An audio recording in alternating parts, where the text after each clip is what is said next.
Many thanks for joining me on One Slot. I am Rita Omodia. Now, you remember when we discussed about the transatlantic slave trade? Well, it's not over yet. The effects of the transatlantic slave trade from the 1500s to the 1800s did not just end with colonization. It is said to be responsible for most of the creation of the African diaspora, a term used to describe the dispersal of black people outside their places of origin on the African continent. This diaspora took millions of people from Western and Central Africa to different regions throughout the Americas and the Caribbean. An estimated 11 million Africans were dispersed from the Atlantic slave trade from West Africa. For example, Ghana and Nigeria and Central Africa. For example, also Congo and Cameroon. And an estimated 10 to 80 million of the Arabic slave trade. The trade in African slaves impacted all continents and people of the Atlantic.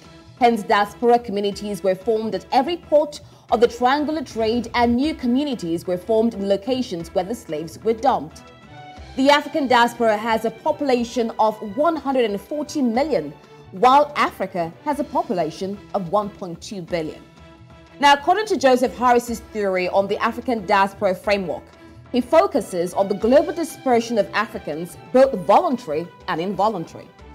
This is evident in today's world as economic realities, political persecution and wars have led to voluntary migration, which characterize a large framework of Africans in diaspora. Unfortunately, just like in times past, despite the huge economic benefits drilled from Africans in diaspora by their host countries, they still face massive dehumanizing treatment such as inequality, discrimination, poverty, police brutality, as well as racism. On One Slot today, we will be delving deep into the sad realities faced by Africans in the diaspora, the psychological implications, and ways to free the African race from the shackles of slave trade. Joining us to unpack this is a global affairs analyst, Ejike Okpa, and he joins us all the way to join us on One Slot. Thank you so much for joining us, Ejike, on One Slot. Thank you. What a beautiful introduction to the subject. I mean, oh my God, you just set the stage for us to, set everything on fire, be honest with ourselves and to the world, because, slavery has ended, colonization has ended, but somehow we as Black people have submitted to be subdued. Now, Ejike, looking at all of this, studies have shown three major waves of migration, which I highlighted. One is historic, related to decolonization process. Some might even say that even before the transatlantic slave trade, we've had migration of Africans and Africans in diaspora, talking about the Greco-Roman period. We also have the current diaspora motivated by socioeconomic and political situation. But in today, we have a large amount of Africans in diaspora. What exactly attributes to this large increase we're seeing of Africans in diaspora? Well, in your introduction, you made something about psychological. I think in dealing with the Black race, those who have succeeded in taking advantage of the Black race have used psychology, such that even when Africans are left on their own, they still doubt their own ability to rescue themselves. And that is what has been the aftermath of slavery, colonization. We still chase, this so-called white brand because they have managed to do what it is they have done to the psyche of the Black, especially the African, and then we haven't recovered from that.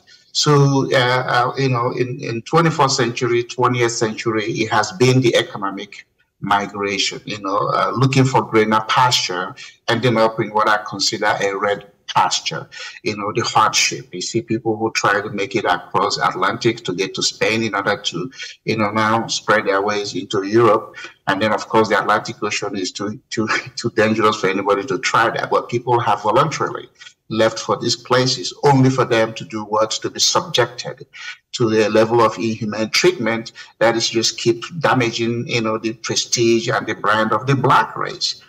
So until, we said, no, we're no longer going to submit to be subdued, that has to be internal, that has to be without apology. and then we step forward. Or, other people have actually been colonized. Remember, America was colonized by, people that look like them initially. Japan's colonized, and, China. All of those things have happened across nationalities, ethnicities. But it's the black one, it's the one on the black people that seems to just keep persisting, such that we haven't recovered. And it's because the African leaders, with all due respect, the African leaders have been the ones that have encouraged this. They abuse their own countries. There are fights for Western influences, mainly, the influences coming from China. They haven't been able to go in and stand up and say, no, we're not going to do this. We're not going to allow this. They have all acquiesced to anything. If Russia invites them, they go. If America invites them, they go. If China invites them, they go. They are a very timid group of people, even though they represent the highest number of presidents and prime ministers in the UN. Africa has about 54 representatives. No other continent has that. But when they go over there, they all act like small boys and, maids, and just, taking orders from whomever tells them to do it. And so, you're not going to blame people for wanting to be competitive and taking advantage of you. You have to blame yourself for always yielding to what it is they want you to do. The minerals that have been the motivating factor for for them to come into Africa, it has been in the ground, who knows how long. You don't have to agree for that thing to be exploited, without benefiting your own country. But what you see is all these African leaders, colluding, conspiring against their own people. And it's a shame, because no other continent gets the sort of invasion, that Africa gets. Tell me, how many Africans have succeeded in Europe? How many Africans have succeeded in China, in India, in Pakistan, in Lebanon, even in North America? Okay, we have success stories in North America, but that has always come at a very big expense to us. But those people can come into Africa, and in a matter of short time, they are big boys or big girls. And don't we just sit back and say, why is that? What God are we looking for to come back and make us wake up to what these people are doing to us? And we refuse to just rise. Now, still looking at this realities, you've mentioned the part of African leaders, looking at the large scale of Africans we have in diaspora. Now, there are some scholars that believe that the abolition of slave trade was just the end of one phase. And they say that slavery was not born of racism, rather racism was the consequence of slavery.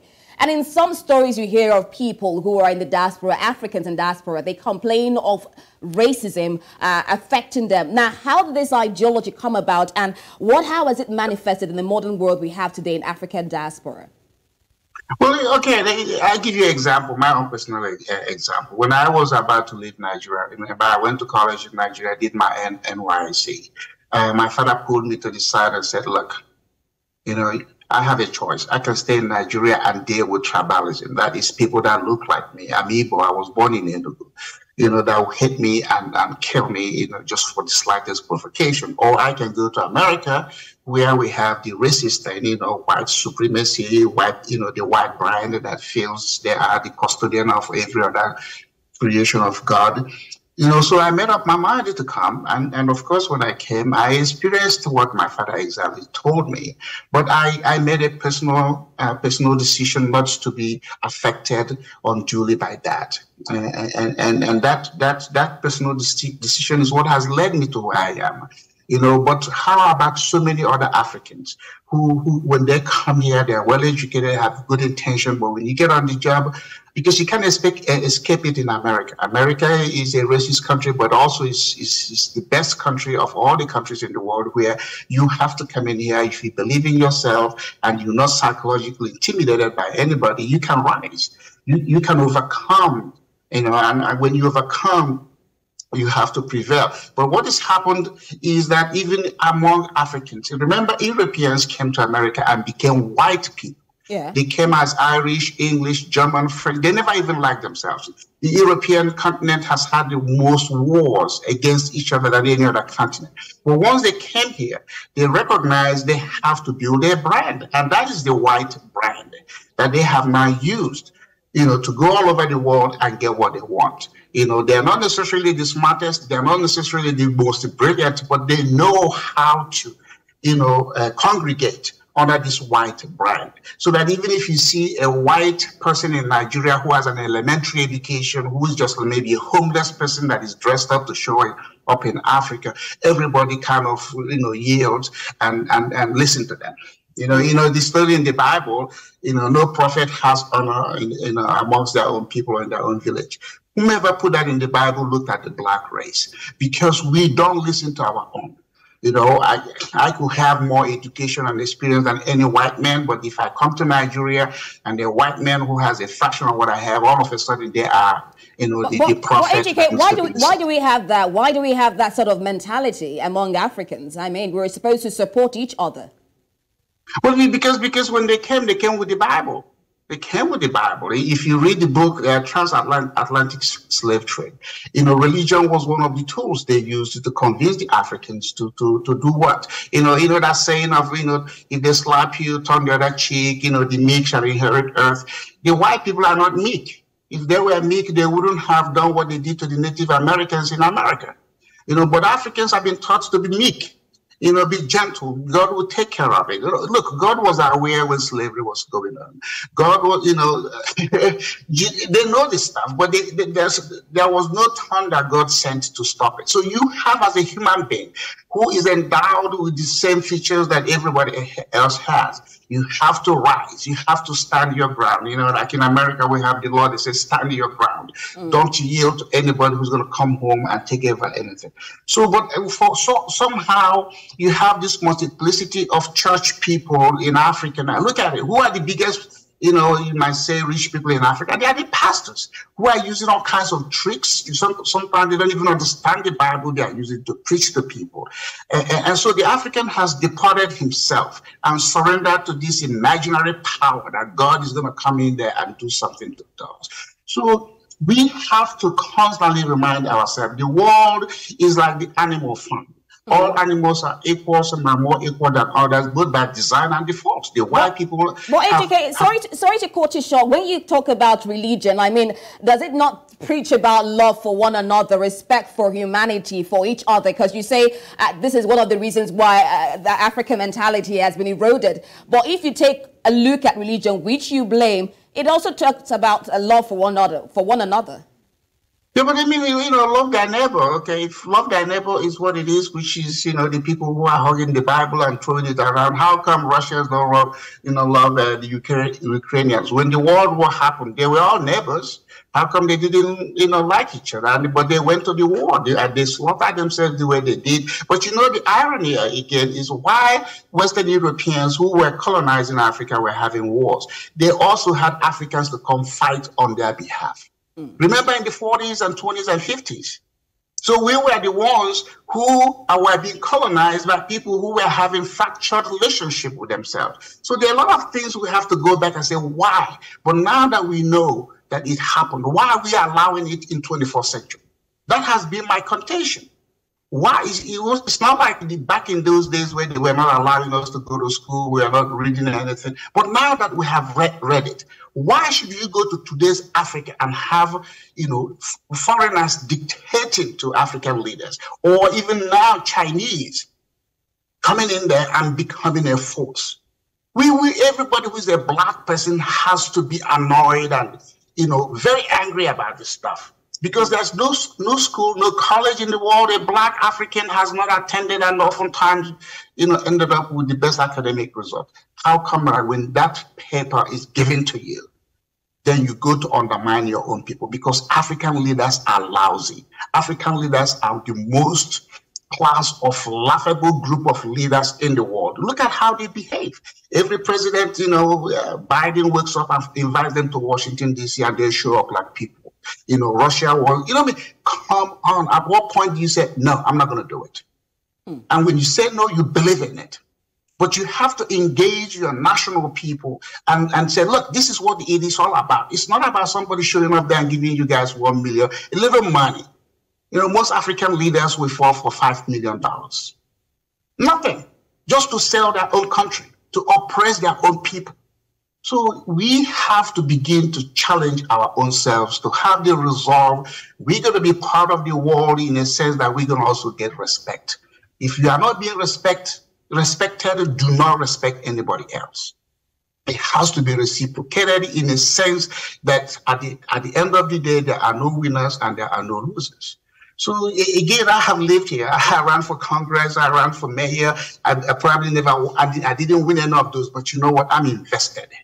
You know, I have been self-employed for 30-something years, and it's giving me the opportunity to serve in many boards and commissions to see how the thinking of people in America is, how the tools they use to go all over the world and get what they want. So those things can be copied and pasted. But the point is, many Africans can copy, they don't have the will to paste.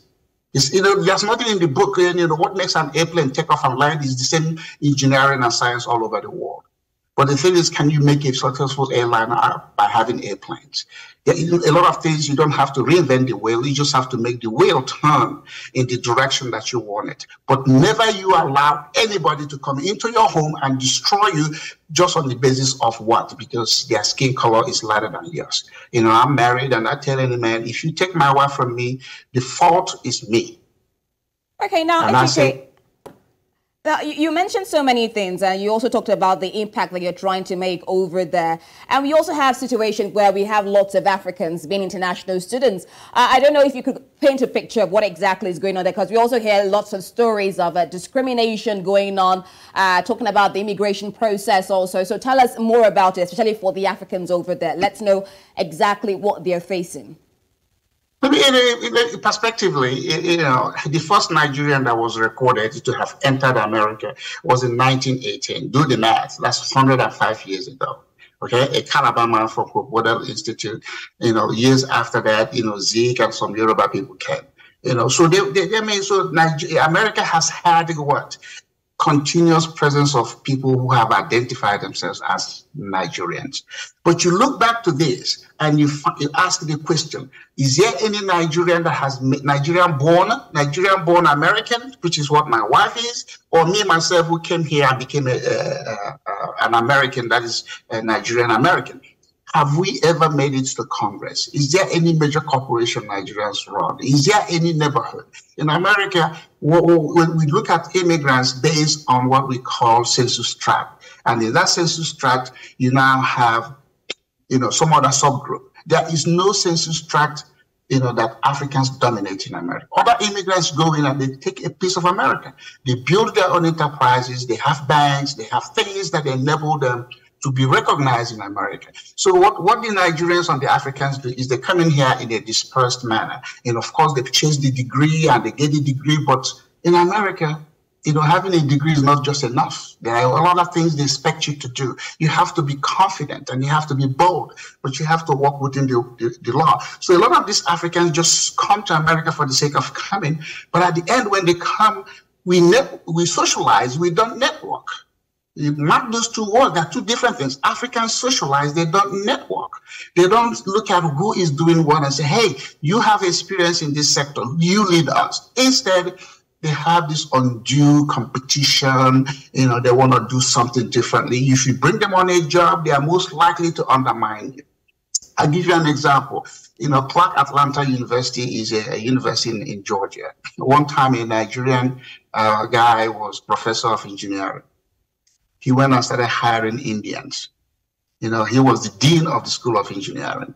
After a few years, because, you know, the dean position is by rotation, they started voting him out. They voted him out. He didn't see the need to go in and bring Nigerians or Africans. You will never go to any corporation in America and see one Indian, but you could go and see one Nigerian or one African. Because they want to do this, I'm the only one doing it. And again, it's because the Africans don't recognize what the value of networking is. They want to socialize, they want to talk about their church, you know, I'm a redeemed member, I'm a mountain of the church. The thing is that at the end of the day, it doesn't really matter. But here I see immigrants. A lot of them from South America who don't even speak English. And there are a lot of them from, Asians who don't even speak English. Nigerians at least speak English. But they have been able to understand how to penetrate America. So the racism oftentimes is because of what we do.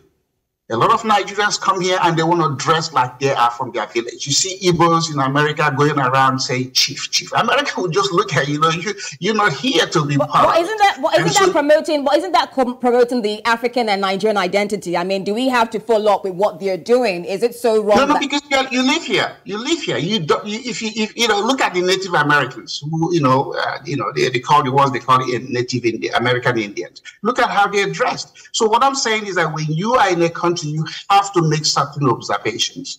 Okay, when you are in a place where you're already stigmatized because of the part of the world you're coming from, and then you come here and you hand yourself to them, such a way that, okay, you have the red cap chief, you carry the walking stick, you dress like a flower bed. Nobody's going to tell you stop, but they're going to use that against you without you knowing. Because you cannot wear that. Educate, why should they use that against us? That is our culture. Because that's the nature of human being. They're always going to find a reason to discriminate against. But don't you think we should from now on try and break that stigmatization that they're having? Because if we continue to follow what they're doing or what they want us to do, then how do we promote the culture of Africa? That's true. That's true. But what I'm just saying, your culture does not arise to where other people want to do it. Just like in Nigeria, how many Yoruba people would dress like Igbos? How many people from Nigeria would dress like people from Calabar? You go to Nigerian National Assembly, you step into that assembly hall, and you can identify who comes from who. We do things that marginalizes us, is what I'm saying. Okay? When the Irish people came, Germans, French, they all had their own national identity. But when they came to America, they had to do what? They have to give up certain things to build this brand called white. We still want to show, no matter how tiny we are, that we are Igbo, we are Ishekeri, we are Ijaw. At the end of the day, you have no strength, because you are too marginalized to be of consequence in your place, in where you live. So that's what I'm saying. If the African culture, the way of dressing and attire has a collateral value, everybody will be doing it, even our food.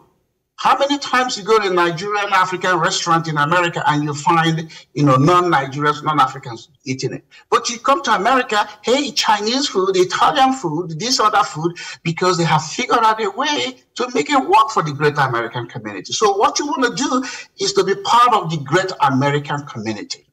Nobody's telling you your culture doesn't matter, but you don't have to put your culture in front of them when their culture, they even know that, people from your part of the world. I'm Igbo, how many times would I dress like a Yoruba man? Or Yoruba man, vice versa. So we have to, again, come back and make certain observations and admit it, that this is what is holding us back. We enable people to discriminate against us because of the way we conduct our own business on a global stage. These things, we have to admit, we have to admit this is what we are doing that is enabling other people to do this to us. Because nobody Americans operate by psychology. They have to look at your body language, they look at the way you speak, they look at and so many things they look at, and they begin to categorize you and put you in a column. And that column is, okay, I'm going to work with this guy or this girl because he or she knows what they're talking about. Or the one that, okay, you are nobody. We don't have to deal with you because you're weak already. Even the way they shake their hands. I have met so many African presidents. You shake their hands, it's like you're grabbing a banana. Yes, like to the American is like they don't even have confidence. When they meet American president, look at Buhari, look at Obasanjo, look at all the Ghanaian presidents. When they look at this world, they don't even look at them in the face. Okay? For the Western person, it's their eye contact. You have to look at them face to face, and when you say something to them, don't look anywhere, say it to them directly. Because the eye is a powerful tool to say what your inner beliefs and strength is. But when you start to bow to them and look away and shake their hand like you're a little baby, in their mind, it's like you are a nobody.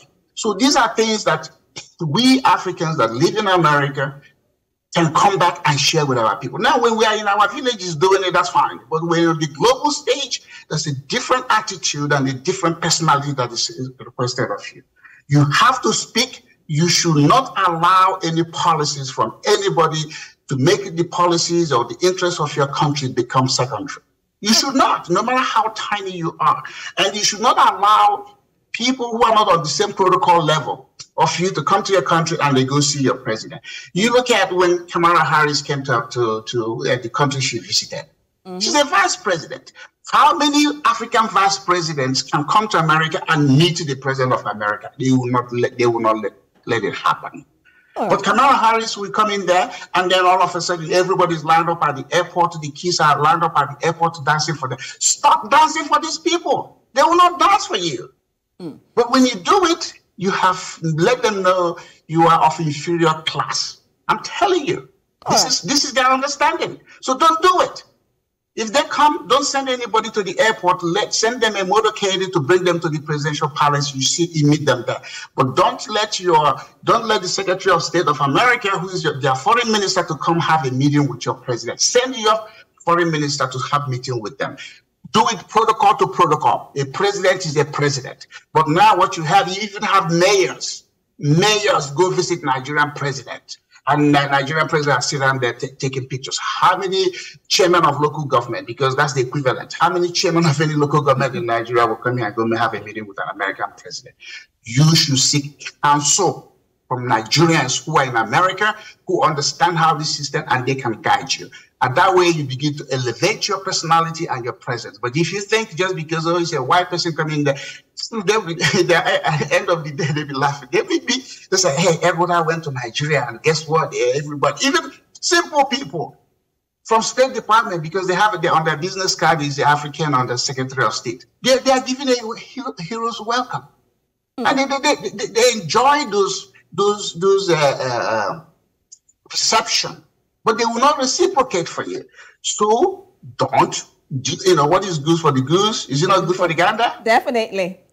All right. So why are you allowing other people to? I would allow you, country, because we have so many things about how to infiltrate the system, how the African race can be more superior. Well, we'll go for a quick break right now, so just take a breather. And when we come back, we'll be having more discussions about all of this.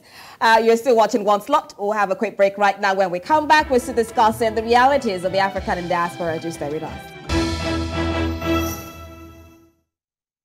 Thanks to Sarah Dawson. On One Slot, we're still discussing the sad realities of the African diaspora and the dehumanizing treatment meted out to Africans in diaspora. And we still have with us Okpa, rather. He's a global affairs analyst. And we've been discussing so much about the African in diaspora, trying to infiltrate the system. But before we went on the break, something came in my mind, and I wondered, because you mentioned that Africans are not necessarily on the top scale in the diaspora. What sort of influence have they had? Because we also see positions that Africans have had. I mean, talking about the medical scene, talking about the technical scene. We've seen Africans do some, make some impact over there. So can you talk more about that? I mean, no doubt, you have Nigerian doctors, you have engineers, my wife is an electrical engineer by training. We have them. But the thing is, how many companies in America are owned by Africans that are listed on the stock exchange? None. How many companies are owned by Africans that have 100 or so many people employed? None. So when you have, look, 85% of Nigerian doctors that work in America are bedside practitioners. Do you want me to repeat that again? 85% are bedside practitioners. That is all they do is see patients. They are not in the leadership of the hospital. They don't own any hospital.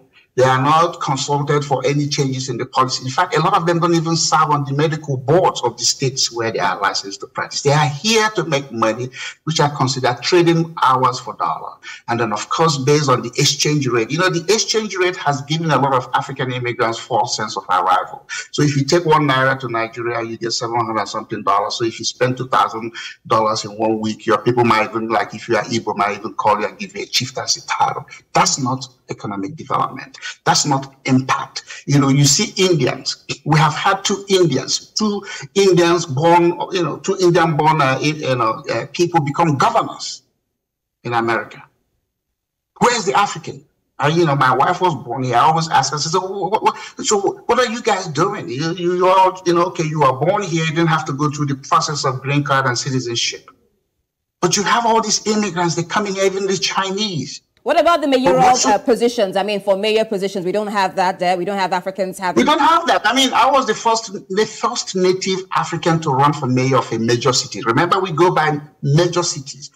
in less than 8 years of becoming a citizen. Yes, I didn't win, but I was recognized in the city for what my contributions and my comments were. In fact, after those, I started being appointed by every mayor. Every mayor of Dallas since 1995 has always offered me a position of appointment to serve on city boards and commission. Because again, because of my contribution and the recognition of what they think I have done, I'm not even what I have done, proof of what I have done. So it's not just being in America, it's how do you congregate? How do people from your particular part of the world? We have little Mexico, little Italy, Chinatown. Where's the little Africa? Where's the little Nigeria? You don't go, like I said, zip codes and census tracts and find those things. Houston has the largest population of Nigerians or Africans in Texas, in America. None of them has ever won a city council election. So how functional is the African in diaspora community? I mean, just like you rightly said, we have lots of Africans, lots of Nigerians over there. How strong is the African in diaspora community? Do they just sit down and talk, or is there no community at all? It's just a triangular life they live. They go to work. On Sunday, they go to whatever church they belong to, and they go home and they throw a party. It's all about party, child naming ceremony, graduation party, stuff like that. But very little of them are actually plugged into the system. Next time you meet a Nigerian who's visiting, ask them, what do you do in America? What's the difference between the mayor of Dallas and the mayor of Houston? And I can guarantee you 99% of them will not have any answer because they're not interested in that.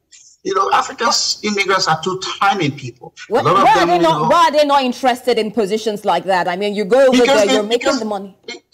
The reason they're not interested is because they're thinking of going back home someday and becoming somebody. A lot of them would think, I want to go home and run for something. How many of them actually go back home? We have lots of people who are still over there. They don't, because the African immigrant doesn't have a sense of urgency. They think they're going to live for a while. Indefinitely. They forget that life has a physical time limitation, and then so you have to have a sense of urgency that's, hey, I only have a window to do certain things. For them, in their mind, a lot of them, especially the Igbos, you go to Igbo land, you see a lot of houses built that nobody visits because they visit once a year. They want to impress people with things that really doesn't matter. And so that keeps them isolated from the main America. America is where you come in, you take a piece of it, you take a part of it. Depending on the state and the city where you live, you begin to be part of this system. And when you become part of this system, nobody's going to put up a billboard and say, hey, it's time for you guys to come. You're going to have to want it in order to be invested in it. A lot of Africans are not invested in America. They're invested in the home they build, and then they want to go home and impress people who are obviously struggling to make ends meet. That's not what you want from your immigrant. You want a level of sophistication in what I consider new and improved. If like when I came to America and I went back for the first time in 1989, my father was still alive. I told him I was doing this Igbo people. Igbos are always having meetings everywhere they go. Ezigbo of Ibadan, Ezigbo of Lagos. Okay, so they carried that stuff to America, and I was. Because I was just new in the country, so I had to associate with people that are from my part of Nigeria. So my father was a chief, a member of his Nigerian Household Chief. So I didn't come. I wasn't that immigrant who left because my people couldn't feed me. I came because I wanted to. But when I went home and I started telling him, Dad, I was involved in my village people's meeting and this. What my father said to me? He said, did you go to America to do village meeting? Did you go to America to do Umunna meeting?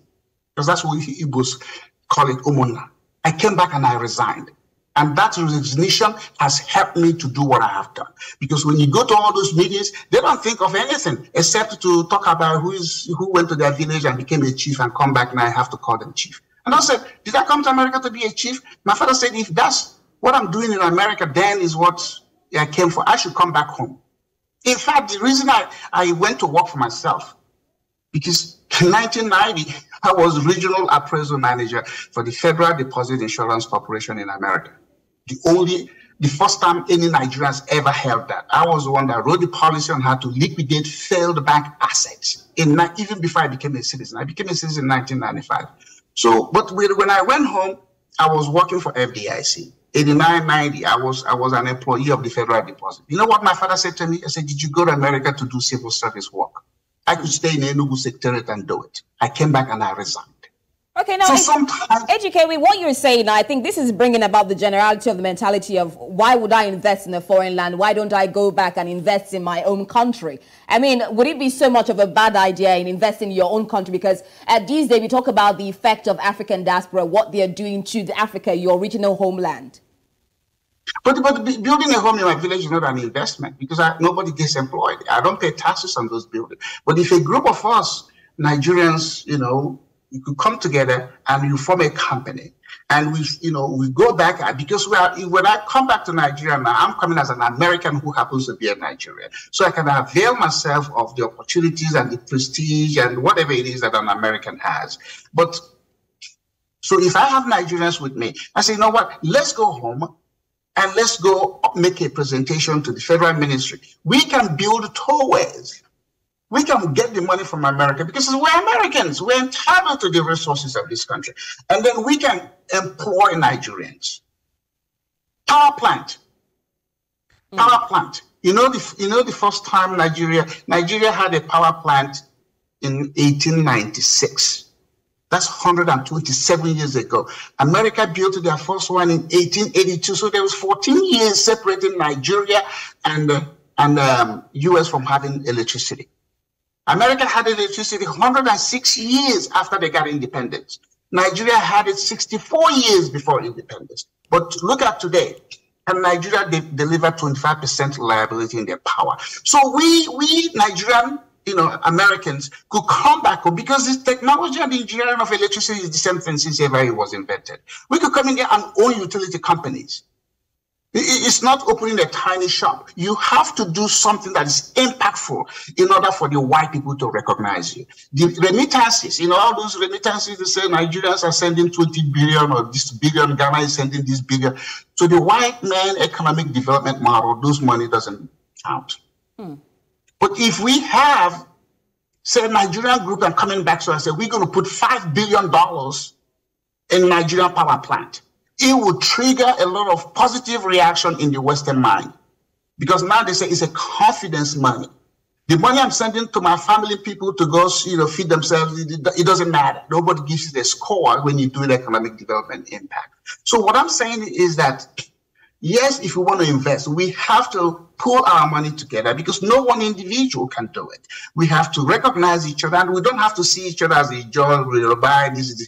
We come together, said, okay, instead of Indians, Pakistanis, Lebanese, people are from C country. Okay, when we were in school, you don't copy from C students because if you copy from a C student, you're going to get a what? C minus or F.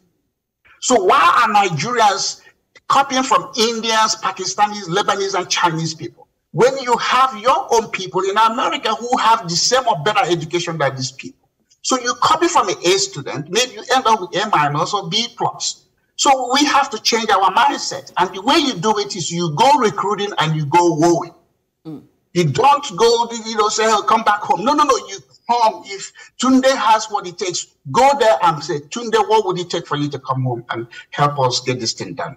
I'm sure Tunde is listening to all of that now. But also, well, even in Ibiranke or even Rotimi, but stop going to Indians. Stop going to Pakistanis and Lebanese and Chinese. You have sophisticated, well-educated Nigerians that can compete with them. I'm not saying this to brag on myself. Put the best Chinese man on the table with me to debate Africa or Nigeria, and I will shred them. Because they have nothing. They have taken advantage of the weakness of the psychology of the African. That's why they are there doing whatever it is they are doing. Now, talking about the psychology, educate, I want to bring about the issue of trust, because when you talk about the community in the African diaspora, you say they just go back and just have meetings. How is trust between Africans in diaspora? How is it built? How would you say the level of it? Or do you see an African and you say, I can't trust you, you're an African? What kind of mentality is that? You're asking a very good question, and I will send you a book called Trust. That's the title of the book. There was a survey done of the 7 top countries in the world, and they said, what has gotten you guys to where you are? You know what the answer was? Trust. The black race don't trust each other. You go to the African American community. I wrote there was an article I wrote when I just came here. It's called Blood Does Not Lie. Okay. So you see the way Africans are behaving is the way African Americans are behaving. Even after centuries of separation. You go to their neighborhood and you start to wonder, oh my God, you know, are you still in Lagos or are you still in America? Because they don't believe in themselves and they don't trust themselves to invest. If I put up a project of $1 million now and I said, okay, hey, we have to raise this amount of money in order for us to go to a financial institution to do it, Africans will not rally. But if I take that project to a white people, they look at, you see, the white culture is about value. They don't have to like you, but they see you're going to deliver value, they will rally for you, and they build a structure around that to make it harder for you to defraud them. Our own, we just say, oh, he's my village man, oh, he's my this man, oh, yeah, trust him. No, you have to, for trust to exist, it has to be proven and tested. And we don't do that. So that's why everybody overlooks us. That's why everybody outruns us. Again, the time is now, and it's never late. The time is now for us to begin to recognize that as Nigeria has, if Nigeria has gotten it together, it would have been a symbol of emergence and power for the black race. You go to Jamaica, apart from the beach, you go to inner Jamaica, it's just like you're in Ariara Matetaba. You go to Haiti. Haiti was the first country in the Western Hemisphere to get independence. They got it 20 years after America got it. Go to Haiti today, and you can be shaking your head. So where is that black country in the world? And Nigeria is the most populated one.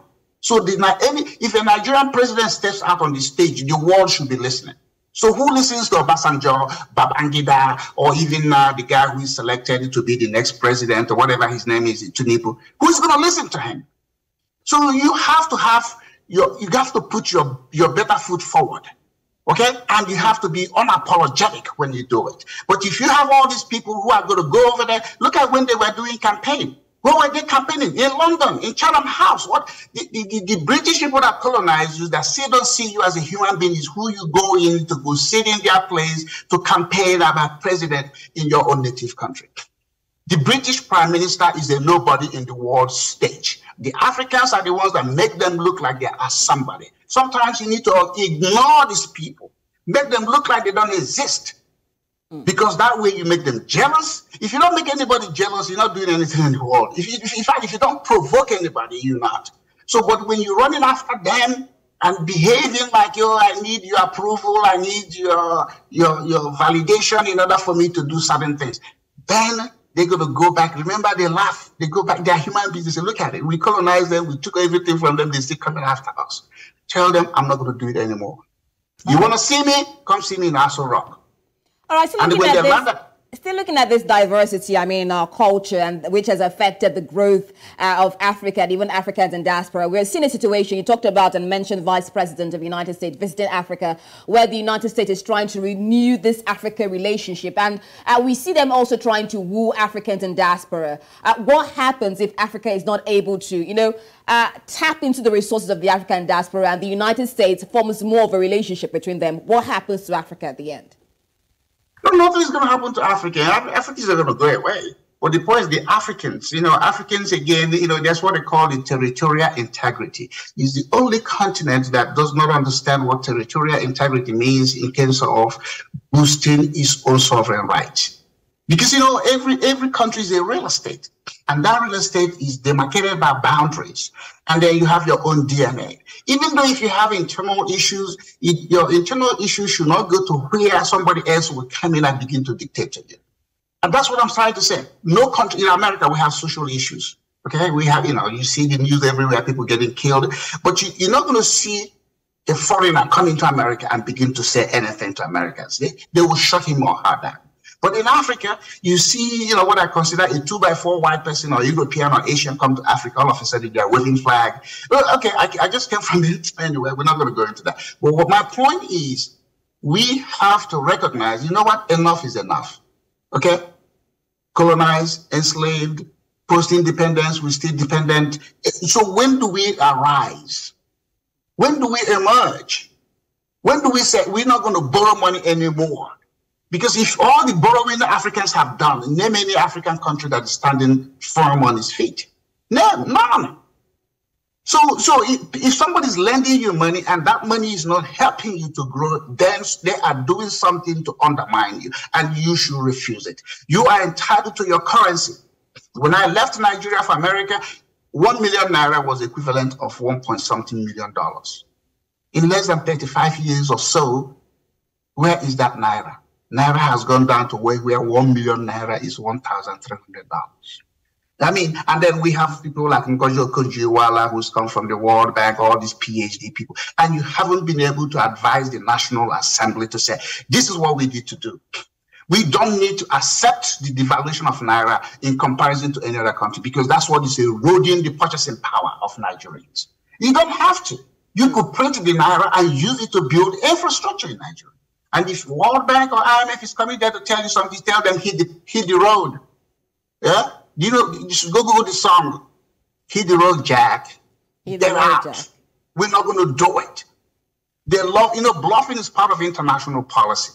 You know, when America changed the fate of the dollar to where now it becomes the store of wealth for majority of the world economy, it was Nixon at Camp David. 3 days, there's a book again, and when I come back, I give it to read. It's called 3 Days at Camp David. That's when America pulled out of the bullion standard, said we're not going to use gold anymore to measure our wealth. We're going to print the dollar. And since then, the dollar has, you know, gone to where it is now. In 1999, the Europeans saw that their own various countries' currencies were losing, you know, purchasing power with the dollar, and that's why they came up with euro. Why can't African countries? You have the West African region, you have the East African region, you have the SADC. Why don't you all come back and just have 3 currencies in Africa? 3 currencies. And if it's not going to favor you, no, nobody going to dig a hole to get the diamond. Nobody going to dig a hole to get the oil. How come China, that has no natural resources, is one of the currencies you can bet in? I mean, not China, Japan. Yen is one of the currencies you can borrow, you know, if you go into IMF. But they have no natural resources. The exchange rate of Kenyan shilling and the Ghana cedis is even stronger than the yen. But we people go to China, to Japan. So these things are not being done without our knowledge. We just acquiesce to it. You know, we just have, when Ngozi Okonjo-Iweala was Minister for Finance, one day I was in Nigeria, she said, oh, the World Bank has said, or IMF has said we have to have this amount of in our reserve, you know, in order for us to do something. I was just laughing. I said, so Ms. Ngozi Okonjo-Iweala couldn't say, Nigerian Institute of Economic Studies said this. Instead, she has to put the World Bank and IMF. How many times have you read World Bank report on Nigeria and they mention even University of Lagos statistical information or University of Nigeria? They're always putting their own sources, and Nigerians run after that. You should say no. Okay, Ejike, we're fast running up, and I want you to say, you know, give your last words on this issue. I mean, we talk about so many issues affecting the African diaspora, talking about how Africa is still somehow backwards, looking at how far we've gone. So what exactly would be your advice to, you know, African diaspora and how we can make Africa great? Just quickly, please, because we have less than 5 minutes. I mean, how are we going to make African great? You can't give something you don't ever have. We have to mentally migrate. Okay, I mean, immigration is not just to physically move. You have to mentally migrate. You have to recognize that you are just as good as somebody else. It doesn't have to be PhD, masters, or anything. A lot of people have done great things in the world without having those certificates and degrees. But the thing is, we have to recognize ourselves. If there's a bid on the table to build roads in Nigeria, why should we use the Turkish company? Indian, use the Nigerian. Even if the Nigerian is making mistake, let them improve on it. The constant desire to have people that again are called C country people, China, Chinese, Indians, Pakistanis, Lebanese, and Nigeria pulling power. When no Nigerian has gone to those countries and succeeded, is a shame. Every leader of Nigeria should be apologizing to Nigerians for having those people have the sort of foothold they have in Nigeria. Because nobody gives a black person an opportunity. And that you won't give to your people, you give to these other people. That is my last word. If you want success, go recruiting and wooing. Ask people, what would it take for you to come join us to get these things done? And you know what? In a few years, these things can change. All right, definitely. Lots of things to discuss, Ejike. I could allow you to go on and on, but I'm sure my director is going to cut us off if we go past the schedule time. But thank you so much. There's a whole lot that Africa needs to do to get itself back in the position of power. Thank you for so much insights on this discussion. Thank you. Thank you for having me. You know, we've been having discussions about the African diaspora, talking about the ill treatment that has been dealt to them due to the fact that Africans have not taken the position by themselves. We've also been able to establish various reasons for migration. And if you like, the exodus of people from Africa, ranging from economic reasons, financial reasons, to even psychological reasons. Whether voluntarily or forced, the fact remains that Africa keeps losing its citizens in droves, as specific sectors like education, health, and information technology are the most infected. With this migration also comes discrimination, which some Africans have contributed to in their interpersonal relationship with other Africans in diaspora, thereby further exposing themselves to other forms of racism and discrimination from Western countries. While this may not stop anytime soon, it is important for us to cultivate the Pan-African spirit, like AGK just spoke to us, as a means to not only decolonize, but reshape the image of Africa, whether we are in diaspora or not. A sense of racial pride and the belief that all members of the diaspora should be committed to the maintenance or restoration of the original homeland. Thank you so much for staying with us on today's edition of One Slot. Till next time, I'm Rita Amodia. Many thanks for watching.